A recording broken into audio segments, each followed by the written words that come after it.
네, 2028학년도 대입 팩트체크. 안녕하세요. EBS 국어영역 강사 한병훈입니다. 네, 결론적으로 말씀드리면 변별력은 약해지지 않습니다. 오히려 더 세밀한 방식으로 평가됩니다. 2028학년도부터 대학은 A에서 E까지의 성취도, 1에서 5등급까지의 석차 등급, 그리고 원점수, 과목 평균, 성취도 분포 등 기존에 제공되는 정보뿐만 아니라 수행평가와 관련된 정보, 성취도별 분할 점수 등의 다른 정보도 제공받습니다. 따라서 평가는 지금보다 더 정교해질 수 있습니다. 즉, 5등급제라고 해서 모두 비슷해진다, 이런 구조는 아닙니다. 네, 성취평가제에서는 단순히 A를 많이 받는 것보다 본인의 희망 전공과 관련된 과목을 충실히 수강하는 것이 더 핵심입니다. 즉, A를 받더라도 어떤 과목에서 A를 받았는가가 핵심이므로 이 A 성취만을 고려해 전공과 무관한 과목을 선택하는 것은 좋지 않습니다.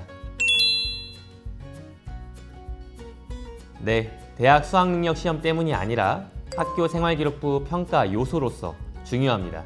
학생의 진로 선택 과목 조합의 논리성과 정합성, 해당 과목의 성취 정도나 관련 과목을 얼마나 충실하게 이수했는지, 이 진로 관련 학업 역량이 드러나는지 등 이 선택 과목은 학생의 진로 설계 역량을 보여주는 지표로서 여전히 중요하다고 할 수 있습니다.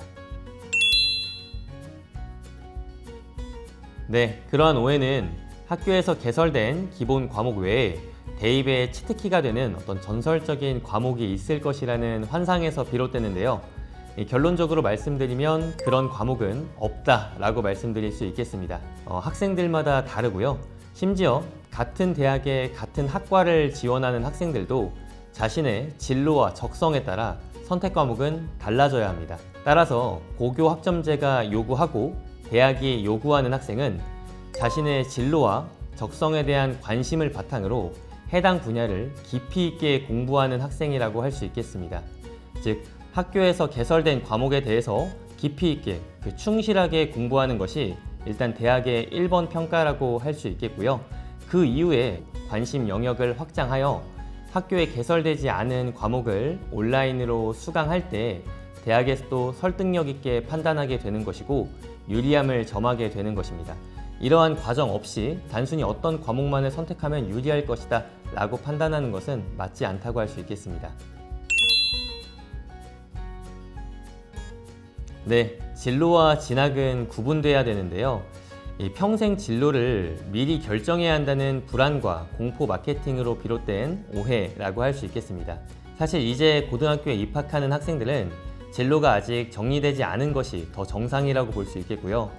학생들이 살아가는 세상은 이 직업이 지속적으로 변화하게 될 것이기 때문에 대학이 요구하는 것은 이 진로의 조기 결정 여부가 아니라 진로 역량이라고 볼 수 있겠습니다. 즉, 학교에 개설되어 있는 과목에 대한 성실한 공부를 바탕으로 관심사를 깊이 있게 알아가고 이를 통해서 자신의 진로를 탐구해내는 그 과정 자체에 평가에 방점을 두고 있다라고 볼 수 있겠습니다. 네, 먼저 진로가 바뀌었다는 사실 자체가 불리한 것은 아닙니다. 중요한 것은 학교 생활기록부 안에서 진로가 어떻게, 어떤 계기를 통해 바뀌게 되었는지, 그 이후로 어떤 노력을 통해서 이어갔는지, 이게 설득력 있게 드러나는 것입니다.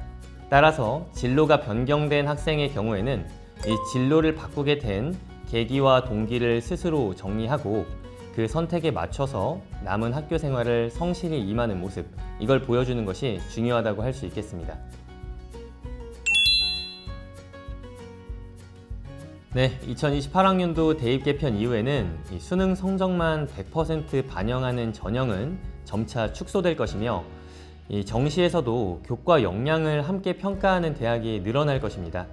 즉, 학교 생활기록부와 교과 성취를 포함한 고교 3년의 기록이 점점 더 중요해진다는 의미입니다. 이러한 흐름을 고려하면 1학년 성적이 기대에 미치지 못했다고 해서 자퇴를 선택하는 것은 오히려 손해를 보는 선택에 가깝다고 볼 수 있겠습니다. 네, 대학 수학능력 시험 중심이지만 대학들은 학교 생활기록부 기반 학업 역량 평가를 보조자료로 활용하는 방향을 발표했습니다. 서울대는 정시 1단계에서 대학 수학능력시험 등급을 활용하고 2단계에서 교과 역량평가를 활용하고요. 경희대도 정시에서 학교 생활기록부를 반영합니다. 건국대 또한 교과 성취 기반 평가를 검토하는 것 등으로 보아 정시에서도 학교 생활기록부의 내용이 중요해지는 구조라고 할 수 있겠습니다. 네, 오늘 2028학년도 대입과 관련해서 가장 혼란을 야기하는 몇 가지 오해에 대해서 팩트체크를 해보았습니다. 이러한 사실을 바탕으로 이 변호 앞에서 불안해하지 않고 더욱더 안정적으로 대비를 하셨으면 좋겠습니다. 응원하겠습니다.